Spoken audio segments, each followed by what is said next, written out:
Ilmu Ulat Sutera. Audiobook, novel silat. Cerita, Huang Ying. Bab 2. Bagus sekali saranmu itu, kata Gisong setelah mendengar keterangan Chia Peng tadi. Dia mengelus-elus jenggotnya sambil tertawa lebar.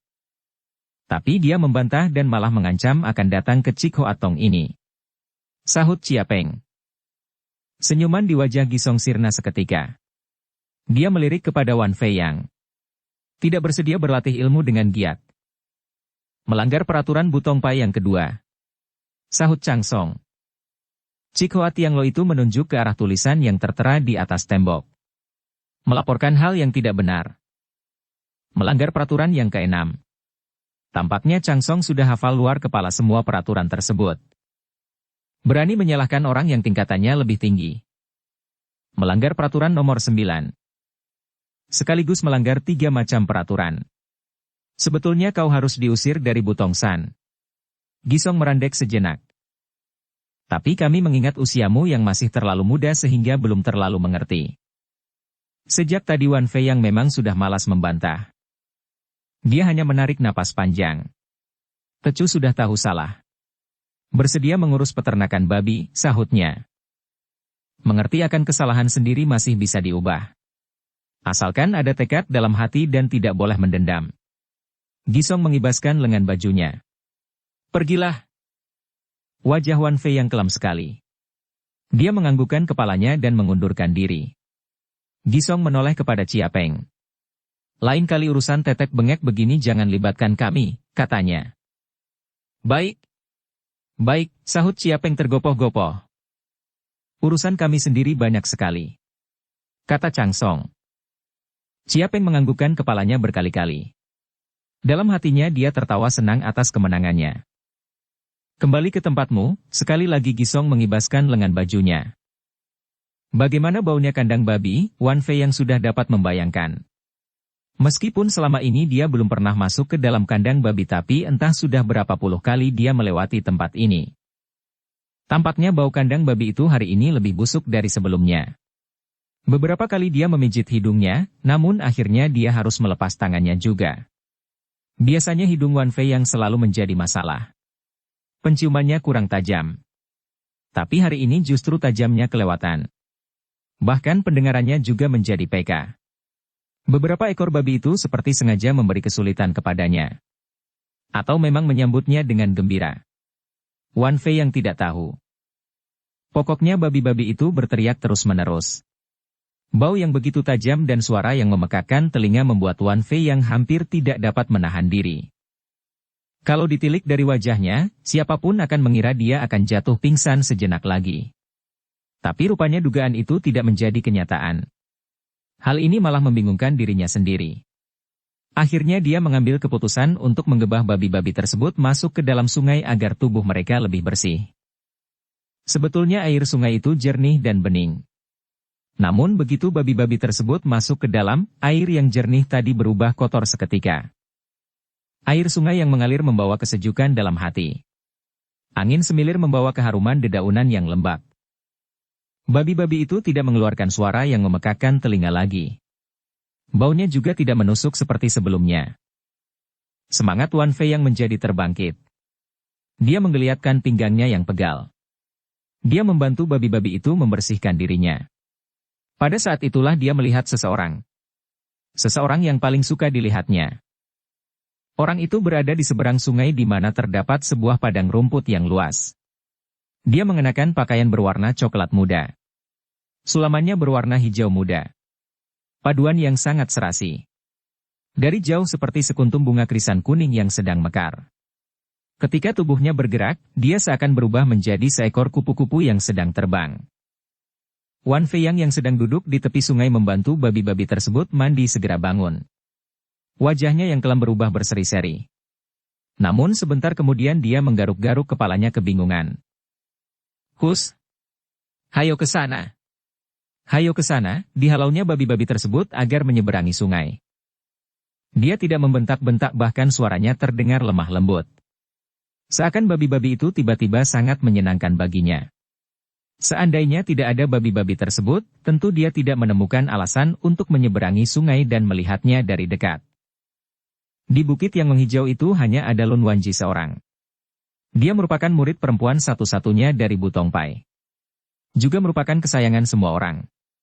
Bukan hanya karena dia seorang gadis. Dia lincah dan cantik. Hatinya juga welas asih.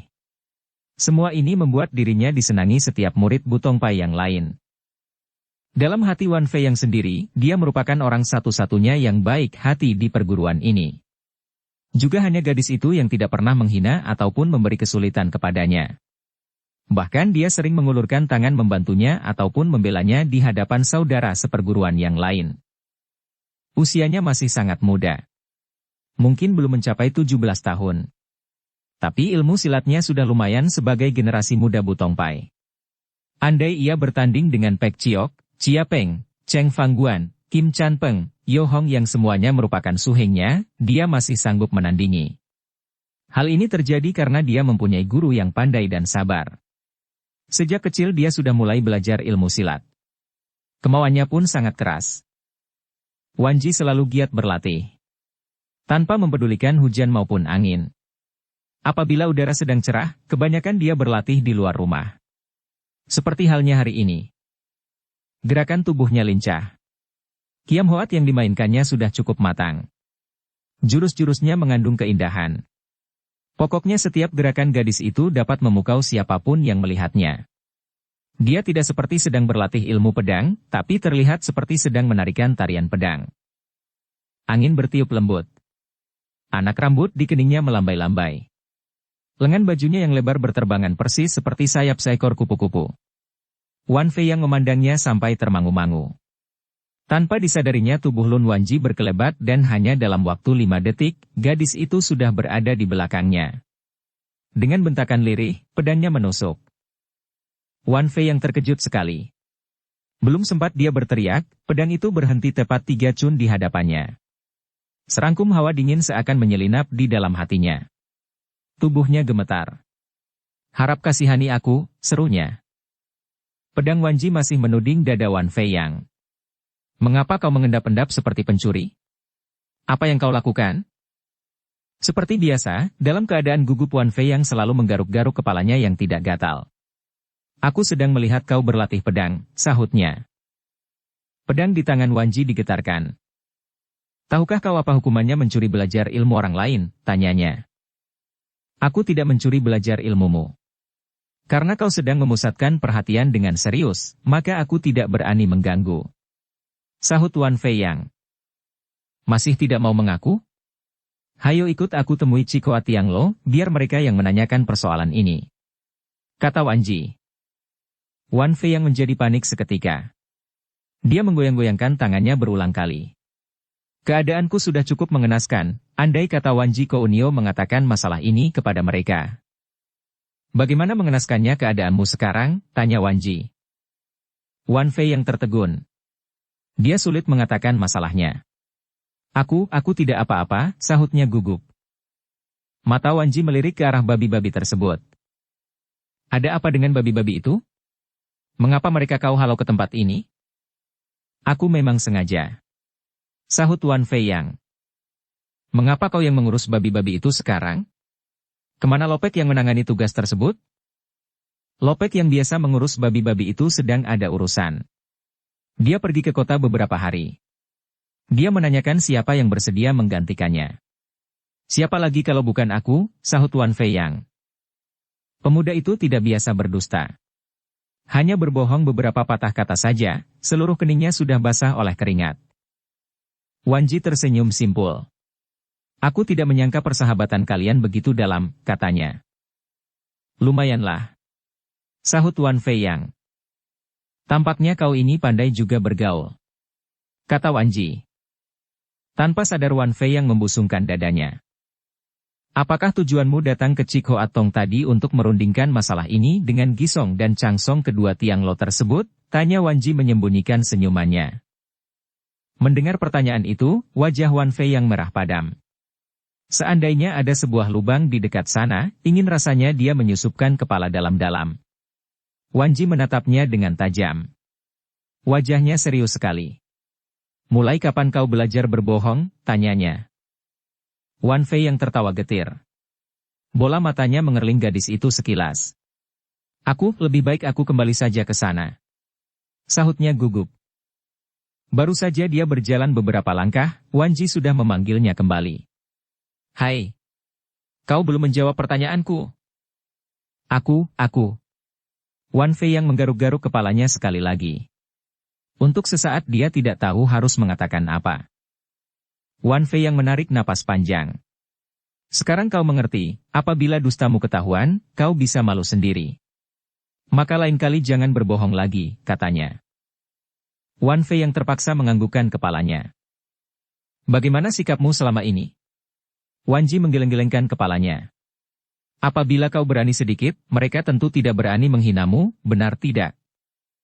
Wan Fei yang memaksakan sebuah senyuman. Sebetulnya tidak apa-apa. Ingatkah kau seorang yang bernama Han Xing yang terkenal zaman dahulu? Dia dihina oleh semua orang, namun akhirnya dia berhasil menjadi Goan Sui, jenderal. Kau selalu begitu. Kata Wan Ji kembali menggelengkan kepalanya. Wan Fei yang tidak membusungkan dadanya lagi. Namun dia masih juga menggaruk-garuk rambut kepalanya. Lebih baik aku pergi saja. Wan Ji merasa kesal juga geli. Baru saja dia ingin mengatakan sesuatu, lonceng di gedung pusat berbunyi 9 kali. Wan Fei yang terpana. Tanda bahaya. Mata Wan Fei yang mengerling panik. Entah apa yang terjadi, gumamnya seorang diri. Ada orang menerjang Butong San, kata Wan Ji. Tubuhnya membalik secepat kilat dan berlari menuruni bukit. Wan Ji Kounio, panggil Wan Fei yang gugup. Wan Ji menolehkan kepalanya. Cepat halo babi-babi itu kembali ke kandang, katanya tanpa menghentikan langkah. 3 kali kakinya menutul dia sudah hampir sampai di bawah gunung. Gerakannya bagai seekor burung layang-layang. Angin musim seminan lembut. Matahari pun bersinar setengah hati. Air sungai membasahi atas batu sudah mengering. Dedaunan masih menampakkan butiran embun yang bening. Di bawah sinar mentari, patung yang menjadi tanda bagi Butong Pai bagaikan manusia yang berdiri tegak dan angker. Di depan patung tersebut, tampak seseorang berdiri mematung. Usianya sekitar 30 tahunan. Alisnya tebal, matanya sipit. Hidungnya pesek, bibirnya tebal. Raut wajahnya jelek sekali. Orang yang melihatnya akan berkesan seperti melihat seekor binatang buas. Bentuk tubuhnya gemuk pendek, tapi bukan gemuk yang mengesankan kepandiran. Dia memakai mantel panjang. Tidak rapi sekali. Rambutnya pun rada acak-acakan. Sulit melukiskan kepribadian orang tersebut. Serombongan murid Butong Pai mengadang di depan orang ini. 4 orang Tosu digotong beberapa rekannya yang lain. Di bahu mereka masing-masing terdapat segurat luka bekas sayatan pedang. Wajah murid-murid Butong Pai menyorotkan kemarahan yang dalam. Sinar mata orang yang memakai mantel itu justru tampak meremehkan. Pakaiannya mewah sekali. Sungguh tidak sesuai dengan penampilannya. Gagang pedang di tangannya ditaburi dengan 7 macam permata. Nilainya tentu tinggi sekali. Seorang Tosu berusia setengah baya menyibak kerumunan murid-murid Butong. Pedang di tangannya digetarkan. Giok Ciok dari Butong minta pelajaran, katanya. Sinar mata orang yang memakai mantel panjang itu melirik ke arahnya. Generasi Butong Pai dengan nama Ciok mungkin tidak akan membuat aku terlalu kecewa, sahutnya. Giok Ciok tertawa dingin. Secepat kilat pedangnya ditusukkan. Terdengar suara, terang, pergelangan tangan orang yang memakai mantel panjang berputar. 2 jurus dimainkannya sekaligus. Baru setengah jalan, gerakannya berubah lagi. 2 jurus menjadi 8 jurus. Giok Ciok yang tidak menyangka akan diserang 8 jurus sekaligus, terpaksa mundur 1 langkah. Orang yang memakai mantel panjang itu tampaknya tidak ingin membuang-buang waktu. Sekali lagi dia membentak nyaring. 36 tusukan dilancarkannya berturut-turut. Giok Ciok terdesak mundur beberapa langkah. Kaki kanan dan kiri orang itu melangkah bersilangan. Tiba-tiba dia memutar dan gerakannya tubuhnya membalik 180 derajat. Langkah kakinya tidak kalah lincah dengan sabetan pedangnya. 36 tusukan berhasil dilalui, tanpa menunda lebih lama tusukan ke-37 menyusul. Giok Ciok segera menangkisnya. Namun tusukan ke-38 sudah di depan mata. Tidak sempat lagi dia memutar pedangnya, Giok Chiok terpaksa mencelat mundur beberapa langkah. Kelebatan pedang dengan jurus yang berlainan menyerang silih berganti. Giok Chiok sendiri sudah mengeluarkan 7 jurus andalannya. Meskipun dia berhasil meloloskan diri, namun serangan berikutnya membuat dia mati kutu. Ujung pedang yang tajam berhenti di pergelangan tangannya. "Buang pedangmu," bentak orang yang memakai mantel panjang. Dia menggetarkan pergelangan tangan Giok Chiok.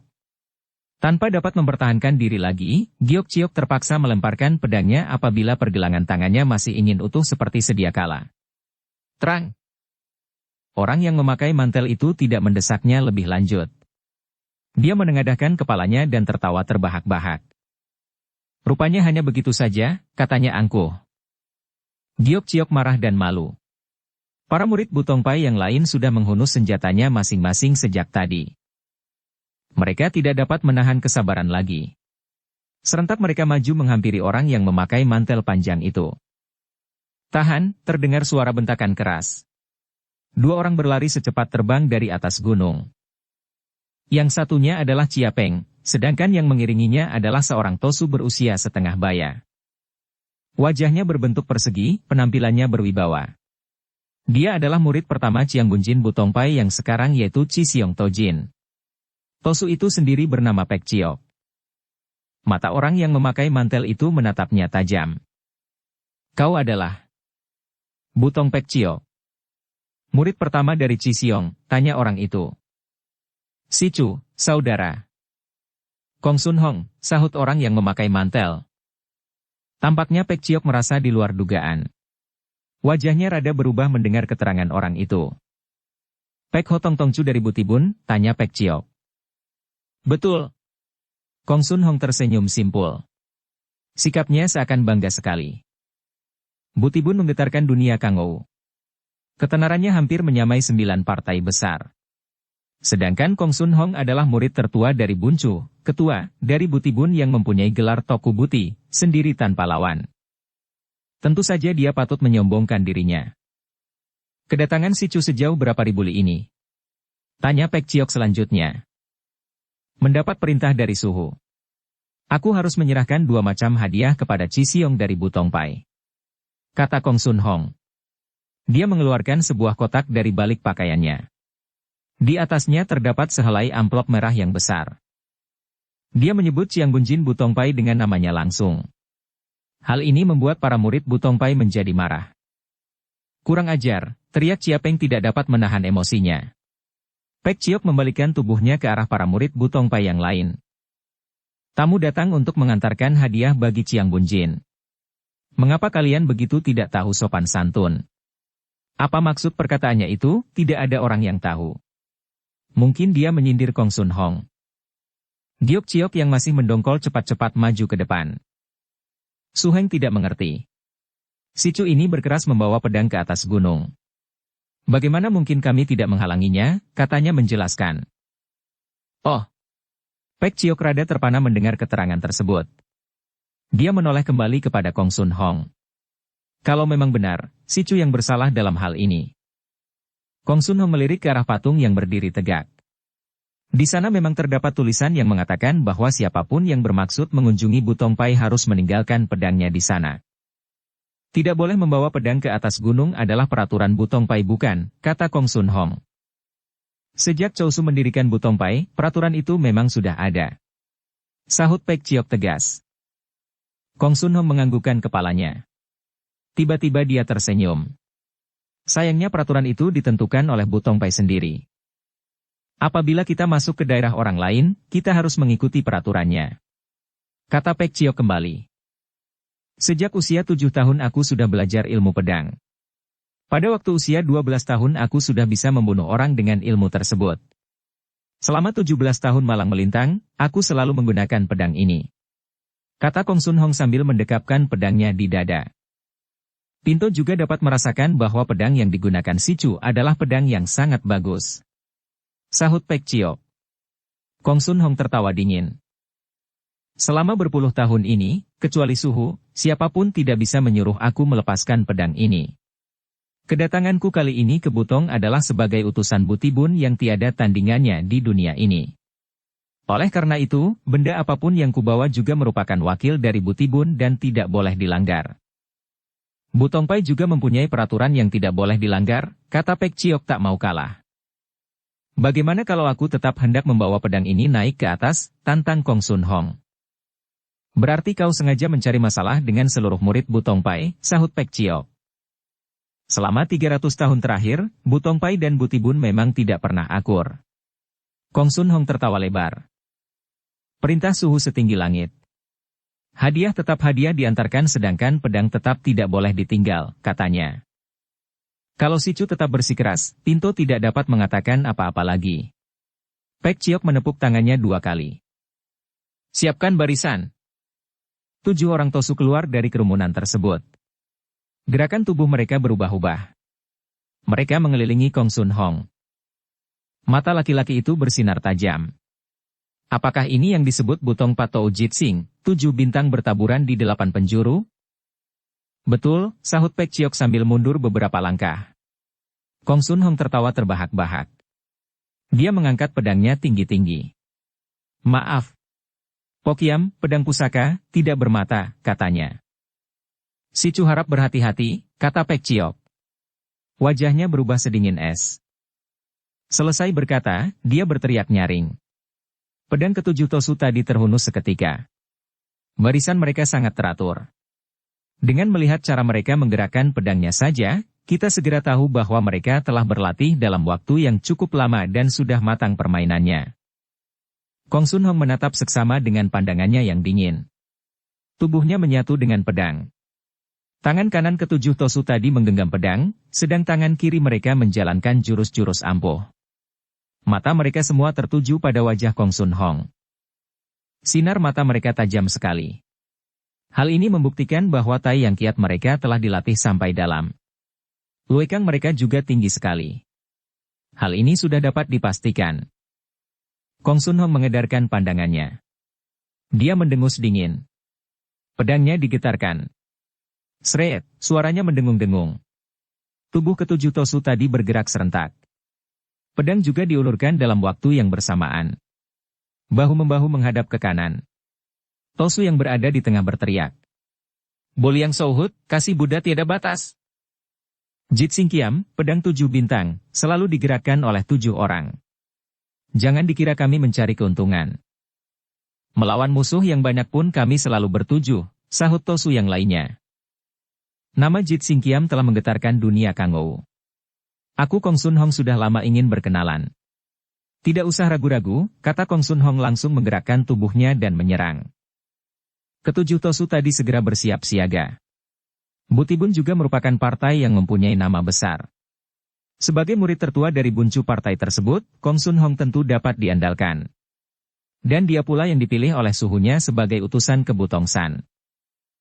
Kibaran lengan baju menimbulkan suara deruan angin. Kaki mereka maju beberapa langkah dan mengurung Kong Sun Hong di tengah. Murid tertua Butibun itu hanya merasakan hawa pedang yang semakin menebal. Bayangan manusia di depan matanya berkelebat. Dia seakan melihat 1 orang menjadi 7 orang. Dengan teriakan keras dia menggetarkan pedangnya. Sinar dingin beterbangan. Tusukannya berubah menjadi berpuluh-puluh titik. Pat Fang Hong Ho, hujan angin di 8 penjuru. Gerakan yang dimainkannya persis seperti nama jurus itu sendiri. Terang. Ting. Terang. Ting, 7 kali suara benturan senjata terdengar.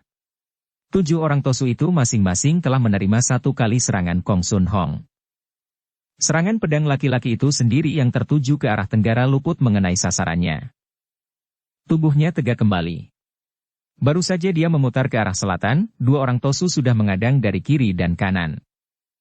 Pedang mereka bersilangan bagai sebuah gunting besar mengarah kepadanya.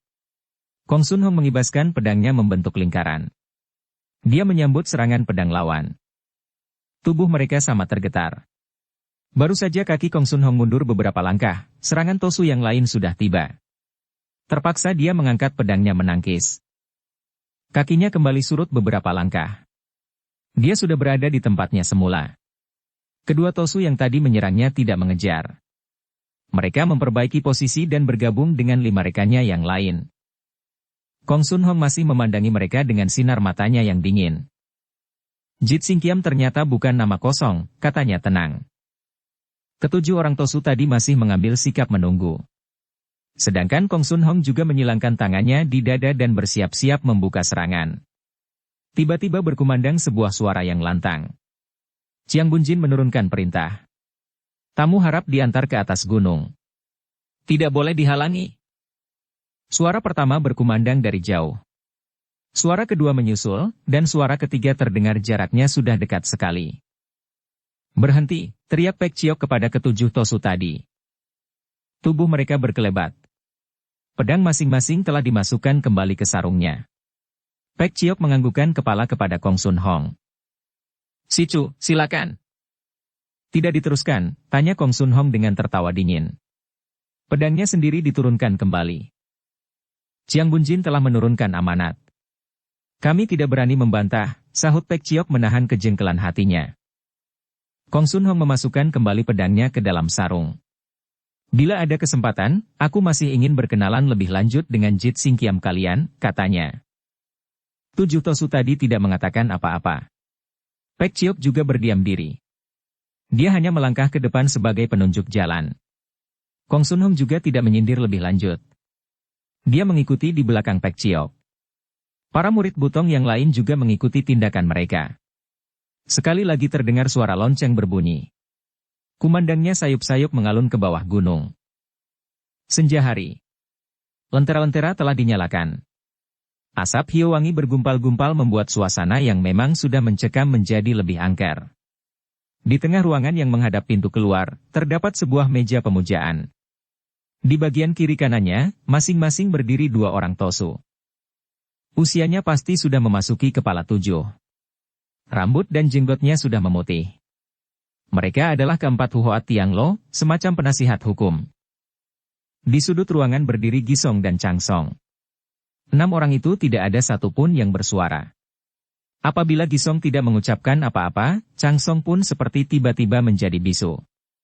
Tampang mereka semua serius sekali. Di dalam ruangan pendopo tersebut hanya terdapat 6 orang ini. Sedangkan di luar berkumpul banyak sekali murid-murid Butong Pai.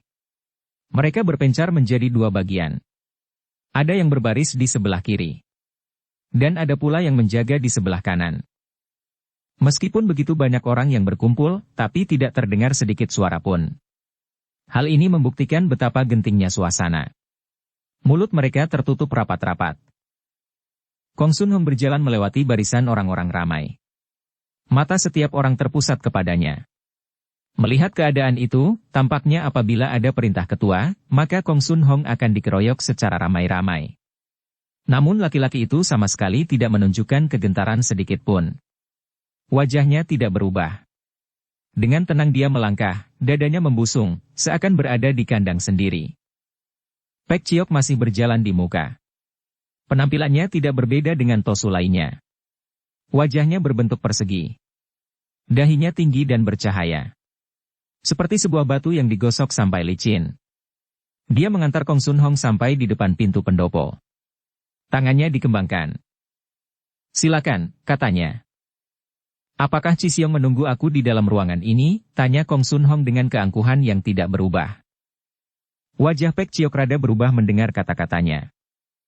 "Silakan," ujarnya sekali lagi. Kong Sun Hong mendongakkan wajahnya dan tertawa terbahak-bahak. Dia melangkah ke dalam ruangan dengan tenang. Di dalam masih berdiri 6 orang yang sama.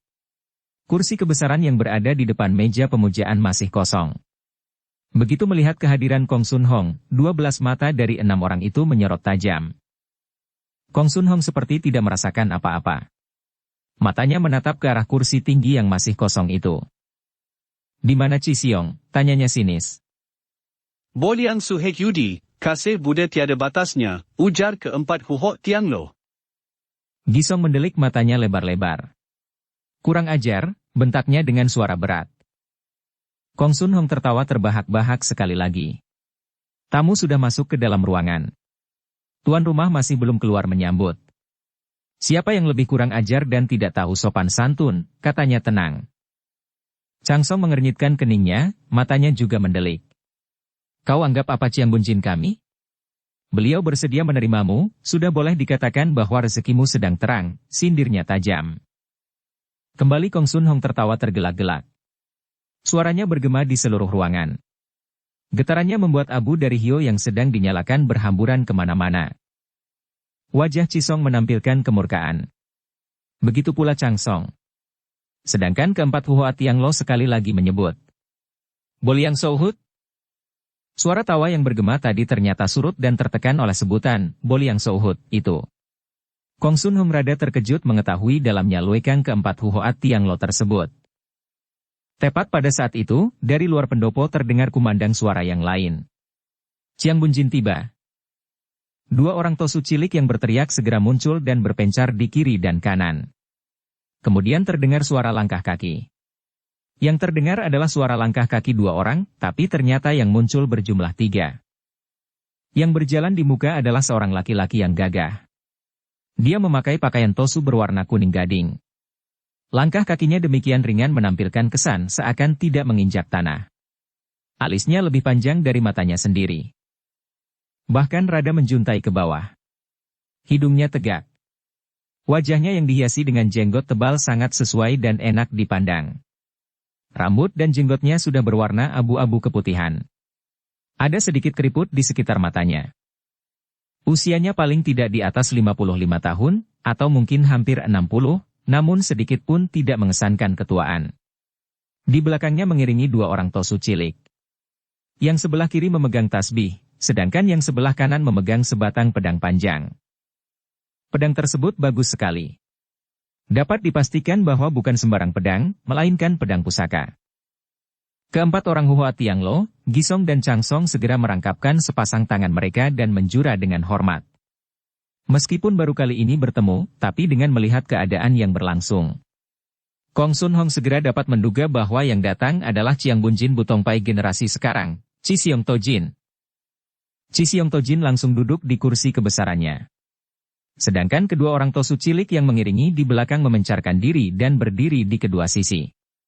Kong Sun Hong menatap Chi Siong yang duduk di atas kursi tersebut.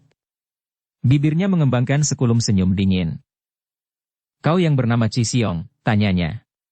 Ya, ujar keempat Huhoa Tianglo. Keempat Huhoa Tianglo mengerutkan kening mereka. Gisong tidak dapat menahan emosinya lagi. Penjahat bernyali besar, bentaknya nyaring. Chi Siong Tojin mengangkat tangan kanannya dan mencegah Gisong berkata lebih lanjut. Jangan membuat keributan. Dia menoleh kembali kepada Kong Sun Hong. Tinto memang Chi Siong adanya. Laisu, tamu? Kong Sun Hong. Taknya nyaring. Murid pertama Butibun? Kita belum pernah berjumpa. Belum, sahut Chi Siong Tojin. Tapi kau bisa tahu siapa aku. Tampaknya hanya desas-desus tidak benar bahwa Butongpai menutup diri terhadap urusan dunia luar. Kenyataannya tidak demikian, sindir Kong Sun Hong. Butong dan Buti merupakan musuh bebuyutan sejak zaman dahulu, kata Chi Siong sambil tertawa datar. Meskipun Butong ingin melepaskan diri, tapi rasanya tidak begitu mudah. Sebetulnya masalah ini sederhana sekali. Asal Butongpai bersedia bertekuk lutut di bawah panji Butibun, semuanya dapat diselesaikan dengan mudah, sahut Kong Sun Hong. Lebih sederhana lagi kalau Butibun yang mengundurkan dari dunia Kangou, kata Chi Siong Tojin pula. Omong kosong.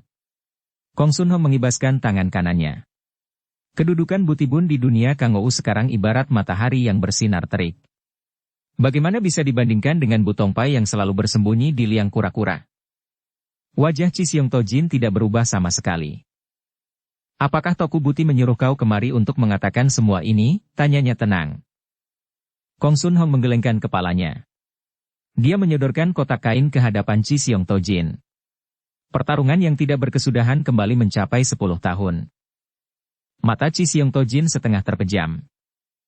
20 tahun yang lalu, ketika pertarungan di Gua Harimau, kau kalah di bawah ilmu suhu. Suara Kong Sun Hong meninggi, seakan dia ingin seluruh murid Butongpai mendengar jelas apa yang dikatakannya. 10 tahun yang lalu Dientang, kembali kau mengalami kekalahan. Mengenai hal ini, aku yakin kau tidak akan melupakannya. Butongpai dan Butibun mengadakan perjanjian untuk bertarung setiap 10 tahun sekali. Dengan hari ini, jaraknya masih ada 3 bulan, sahut Chi Siong Tojin. Tapi sampai sekarang, Butongpai belum mengambil tindakan apa-apa, kata Kong Sun Hong. Setahu Pinto, kesabaran Buti selamanya tinggi sekali. Persoalannya adalah Bu Tongpai yang seakan menutup diri terhadap dunia luar. Suhu rada curiga, apakah Bu Tongpai masih berani mengadakan pertarungan sekali lagi? Kong Sun Hong merandek sejenak. Oleh karena itu, Suhu memerintahkan aku. Menyampaikan kata-kata ini, tanya Chi Siong Tojin. Masih ada dua macam benda yang harus kusampaikan, sahut Kong Sun Hong sambil mengambil amplop merah yang terletak di atas kotak kain tadi. Surat tantangan, baru saja ucapannya selesai, dia melayangkan amplop tersebut ke arah Chi Siong. Amplop tadi meluncur kencang bagaikan sebatang pedang yang tajam. Chi Siong sama sekali tidak panik. Dia mengangkat tangan kanannya dan menyambut kedatangan amplop tadi. Crep, amplop itu terjepit di antara jari telunjuk dan jari tengahnya. Ternyata tidak malu menyandang jabatan sebagai Ciang Bunjin Bu Tongpai, kata Kong Sun Hong. Chi Siong Tojin mengulurkan tangannya dan menyobek kertas amplop tersebut. Di dalamnya tertera dua baris huruf dengan tinta emas. Sebelum matahari terbit, tanggal 9 bulan 9. Tunggi Kuanjit Hong, Pegunungan Kuanjit, Giok Hong Teng, Bukit Giok Hong. Pada tanggal 9 bulan 9, Suhu pasti hadir di Tunggi. Sedangkan engkau sendiri, boleh datang, boleh juga tidak, kata Kong Sun Hong. Chi Siong Tojin hanya berdehem. Selain surat tantangan, masih ada sebuah kotak yang disiapkan oleh Suhu. Kong Sun Hong melanjutkan kata-katanya. Mata setiap orang tertumpu pada kotak kain tersebut. Kong Sun Hong mengulurkan tangannya dan membuka kotak itu.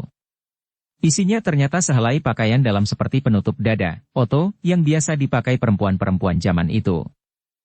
Keempat Hua Tianglo yang biasanya mempunyai kesabaran tinggi tiba-tiba menjadi marah. Mata Gisong membelalak seakan hampir lepas dari pelupuknya. Chang Song menggertakkan gerahamnya keras-keras. Kedua tinjunya terkepal. Seakan sebuah bom waktu yang siap meledak setiap saat. Meskipun biasanya Chi Siong Tojin pandai mengendalikan emosinya, tapi sekarang tak urung dia marah juga. Sepasang alisnya bertaup. Matanya menyorot tajam. Sinar matanya bagaikan sepasang pedang yang baru diasah. Mata Kong Sun Hong bertemu dengan mata Chi Siong Tojin. Tanpa sadar tubuhnya bergetar. Namun penampilan dan cara bicaranya tetap tidak berubah. Kalau kau memang tidak berani datang, maka jangan kepalang tanggung. Bubarkan Bu Tongpai dan pakailah pemberian suhu ini lalu mengundurkan diri dari dunia Kangou untuk selamanya. Tutup mulut, bentak Gisong marah. Chang Song segera menghambur ke depan beberapa langkah. Su Heng bocah ini benar-benar kurang ajar. Kita tidak boleh membiarkan, tukasnya. Chi Siong Tojin mengibaskan tangannya agar Chang Song tidak berkata lebih lanjut. Dia menatap tajam ke arah Kong Sun Hong. Surat tantangan sudah kami terima. Mengenai oto perempuan itu, harap Anda membawanya kembali. Kong Sun Hong tertawa dingin. Lebih baik kau pikirkan dulu matang-matang, katanya. Kalau menurut pendapat Pinto, pasti bukan Buti yang mempunyai ide semacam ini, kata Chi Siong Tojin datar. Apa maksudmu? Buti mempunyai nama besar. Selamanya dia seperti awan yang bergerak secara terang-terangan. Jiwanya cukup gagah. Tidak mungkin dia mengusulkan lelucon anak-anak kemarin sore seperti ini, sahut Chi Siong Tojin. Kong Sun Hong tertegun. Beberapa saat kemudian dia baru tersadar. Baik, mendengar pujianmu itu aku akan membawa oto ini kembali. Apabila pada saat perjanjian aku tidak melihat kehadiranmu, aku akan membawa oto ini kembali ke sini. Dia menutup kembali kotak kain tersebut dan kemudian berdiri. Dia bersiap-siap meninggalkan tempat tersebut. Wajah keempat Hua Tianglo, Gisong dan Chang Song berubah pucat. Wajah Chi Siong Tojin sendiri berubah kelam. Tahan, bentaknya nyaring. Kong Sun Hong baru berjalan 3 langkah. Mendengar bentakan itu, tanpa sadar dia berdiri terpaku. Aku hanya menjalankan perintah suhu. Sekarang tugasku sudah selesai, katanya tanpa menolehkan kepala. Datang sesuka hatimu, pergi seenak perutmu, kau anggap apa tempat Bu Tongpai ini? Tanya Chi Siong Tojin dengan nada berwibawa. Butong San toh tidak lebih dari sebuah gunung, sahut Kong Sun Hong angkuh. Biarpun Buti yang datang sendiri, dia juga tidak akan bertingkah demikian tidak sopan di Butong San, kata Chi Siong angker. Suhu mungkin akan bertindak jauh lebih tidak sopan, sahut Kong Sun Hong sambil membalikkan tubuhnya. Jari tangan keempat orang Tiang Lo sudah menggenggam pedang masing-masing. Bola mata Kong Sun Hong mengerling sekilas. Mau bergebrak? Hah? Kalian boleh maju sekaligus. Meskipun laksaan pedang menembus tubuhku dan Kong Sun Hong terkapar mandi darah, jangan harap aku membuka mulut memohon pengampunan, katanya sinis. Sebagai utusan negara, tidak ada yang boleh saling melukai, sahut Chi Siong masih dengan nada sedingin tadi. Lalu apa yang kalian inginkan? Tanya Kong Sun Hong. Ketika masuk ke daerah Butong, kau tidak bersedia meninggalkan senjata. Malah kau tetap naik membawa pedangmu, kata Chi Siong Tojin. Betul, pedangku masih terselip di pinggang, kata Kong Sun Hong sambil menepuk pedangnya dengan perasaan bangga. Melepas senjata sebelum naik ke atas gunung merupakan peraturan yang ditetapkan oleh Chow Su kami. Selama ratusan tahun belum pernah ada orang yang berani melanggarnya, sahut Chi Siong Tojin. Maka aku boleh berbangga sebagai orang pertama yang melanggar peraturan tersebut, kata Kong Sun Hong angkuh. Oleh karena itu, meskipun kau mewakili Butibun, mewakili Toku Buti, aku hanya menyambutmu di ruang pendopo ini. Siapa yang peduli peraturan Butong Pai, kata Kong Sun Hong. Wajahnya tetap datar. Kau menyuruh aku berhenti, hanya untuk mendengarkan kata-katamu ini? Pinto masih ingin melepaskan pedangmu dengan tanganku sendiri, sahut Chi Siong Tojin tegas. Oh! Kong Sun Hong menggenggam pedangnya erat-erat. Peraturan adalah benda mati, sedangkan manusia adalah benda hidup. Seorang manusia yang hidup, apabila menjadi orang mati karena sebuah peraturan, bukankah merupakan hal yang menggelikan? Hati-hati! Aku akan merebut pedangmu sekarang, kata Chi Siong Tojin tenang. Pedang tajam tidak berperasaan, manusia biasa bisa kesalahan tangan. Lebih baik kau orang tua yang harus lebih waspada. Cering, Kong Sun Hong menghunus pedangnya. Tubuh Chi Siong Tojin melesat dari atas kursi. Dia menerjang ke arah Kong Sun Hong. Kedua kakinya masih tertekuk. Tubuh Kong Sun Hong juga bergerak, pedangnya diluncurkan ke depan. Pedangnya meluncur bagai bintang jatuh, sasarannya bagian bawah perut Tosu itu. Seandainya Chi Siong Tojin masih menerjang ke arahnya, dapat dipastikan sebentar lagi bagian bawah perutnya akan tertusuk oleh pedang Kong Sun Hong. Tepat pada saat itu tubuh Chi Siong Tojin tiba-tiba berjungkir balik. Sekarang kepalanya yang ada di bawah, sedangkan kakinya di atas, kedua telapak tangannya menumpu di atas tanah. Pedang Kong Sun Hong meluncur 3 cun dari bagian kepalanya dan luput dari sasaran. Dia menarik pedangnya kembali, gerakannya tetap mengikuti kelebatan tubuh Chi Siong Tojin. Sekaligus dilancarkan 13 kali serangan. Pedangnya sangat cepat, gerakan tubuh Chi Siong Tojin lebih cepat lagi. Kembali serangannya luput. Tahu-tahu Tosu itu sudah berada di belakang tubuhnya. Ternyata panca indera Kong Sun Hong cukup peka, dia menyabetkan pedangnya ke belakang. Jari tengah Chi Siong Tojin tajam bagaikan pedang. Ditotoknya pergelangan tangan kanan Kong Sun Hong. Laki-laki itu merasa tangannya kesemutan dan pedang pun terlepas dari tangan. Ting, jari tengah Chi Siong beralih ke badan pedang dan menotok sekali lagi. Tiba-tiba pedang itu seakan bersayap dan melayang ke atas menjauhi Kong Sun Hong. Laki-laki itu merasakan bagian pinggangnya tersentuh sesuatu. Matanya segera mengerling, sarung pedang sudah berpindah tangan. Gerakan tubuh Chi Siong Tojin masih belum berhenti. Dia berputar di tengah udara mengulurkan sarung pedang tersebut. Kakinya menutul dan sarung pedang di tangannya diangkat untuk menyambut pedang yang sedang menukik tadi. Cerep, sedikit pun tidak meleset. Pedang Kong Sun Hong masuk kembali ke sarungnya tanpa melenceng sedikit pun. Chi Siong Tojin kembali menyentakkan tubuhnya dan melayang kembali di atas kursi yang didudukinya. Napasnya masih tetap teratur. Wajahnya tidak berubah, seakan tidak pernah terjadi apa-apa. Gerakan tubuhnya yang lincah, kakinya yang mantap, perhitungannya yang matang, semua membuktikan betapa tinggi ilmu yang dikuasainya. Kong Sun Hong memandang dengan mata terbelalak dan mulut terbuka. Saat itu, dia baru merasakan keringat dingin telah membasahi keningnya. Dia sama sekali tidak menduga bahwa ilmu silat Chi Siong telah mencapai taraf demikian tinggi. Seandainya pihak lawan memang bermaksud mengambil nyawanya, tentu semudah membalikkan telapak tangan. Ketika Chi Siong Tojin menyentuh pinggangnya untuk mengambil sarung pedang, paling tidak dia sudah mati 3 kali. Ternyata bukan hanya dia yang terkejut, keempat Hua Tiang Lo, Gisong dan Chang Song juga terpana. Mereka tidak pernah menyangka suhen mereka berilmu demikian tinggi. Ambil kembali, bentak Chi Xiong sambil melemparkan pedang tadi ke arah Kong Sun Hong. Dengan panik Kong Sun Hong mengulurkan tangannya menyambut.